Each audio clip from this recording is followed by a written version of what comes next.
नमस्कार दोस्तों, आज मैं आपको सुनाऊंगा इसका कर्जा कौन देगा। ये कहानी आपका दिल छू लेगी। बहुत पुराने समय की बात है। एक गांव में एक भले आदमी गंगाराम का देहांत हो गया था। तो जैसे उस आदमी के परिवार वाले उस अर्थी को शमशान ले जाने लगे, तभी अचानक एक मोटे ताजिर सेठ ने उस अर्थी का एक पाँव पकड़ लिया और बोला कि मरने वाले इस गंगाराम से मैं 2 लाख रुपए कर्जा मांगता हूँ, इसलिए पहले मुझे मेरे पैसे दे दो, तभी मैं इसकी अर्थी को शमशान ले जाने दूंगा। अब तमाम लोग तमाशा देख रहे थे। तभी उनके तीनों बेटों ने कहा कि हम तुम्हारा कर्जा नहीं देंगे। पिताजी का कर्जा पिताजी जाने, और वैसे भी अब वो तो इस दुनिया में ही नहीं है। अगर तुम्हें इनकी अर्थी ले जानी है तो ले जाओ। ये सुनकर पूरा गांव गंगाराम के तीनों बेटों पर थू थू कर रहा था। अब गंगाराम के तीनों बेटे उस कर्जे को देने से पीछे हट गए। तभी गंगाराम के भाइयों ने भी कह दिया कि जब बेटे कर्जा नहीं दे सकते तो हम क्यों किसी का कर्जा भरें। अब गंगाराम की अर्थी को वहाँ रुके हुए बहुत देर हो गई थी। तभी ये बात गंगाराम की इकलौती बेटी तक पहुँच गई, तो वो भागी भागी अपने पिताजी की अर्थी तक पहुँची।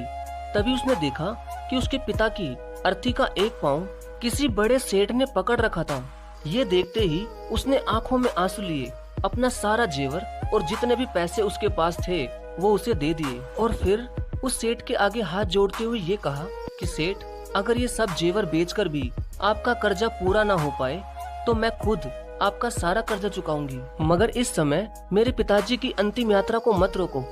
तभी उस सेठ ने गंगाराम की अर्थी का पाँव किसी और को पकड़ाकर उसकी बेटी के पास आकर बोला कि मुझे माफ कर दो बेटी, दरअसल बात यह है कि मुझे गंगाराम से 2 लाख लेने नहीं बल्कि देने हैं।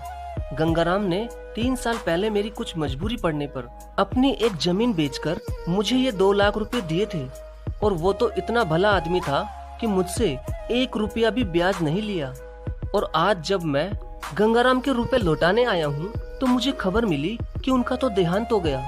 इसलिए मैं बड़ी ही सोच में पड़ गया था कि अब ये रुपए मैं किसको दूं। इसलिए मैंने ये खेल खेला ताकि गंगाराम जी के ये 2 लाख रुपए घर के एक ऐसे सदस्य के पास जाएं जो वाकई में उनको प्यार और उनकी इज्जत करता हो। और बेटी, आज तुमने ये साबित कर दिया कि अपने माँ बाप को एक बेटे से बहुत ज्यादा एक बेटी ही प्यार करती है। इसलिए ये 2 लाख रुपए मैं तुम्हें सौंपता हूँ। काश तुम जैसी बेटी हर घर में हो जो अपने पिता की इतनी इज्जत करती है। ये सब देखकर गंगाराम के बेटे और भाई का सिर शर्म से नीचे झुक गया।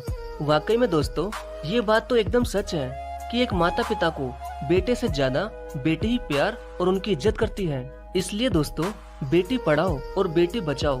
धन्यवाद। डाउनलोड मौज।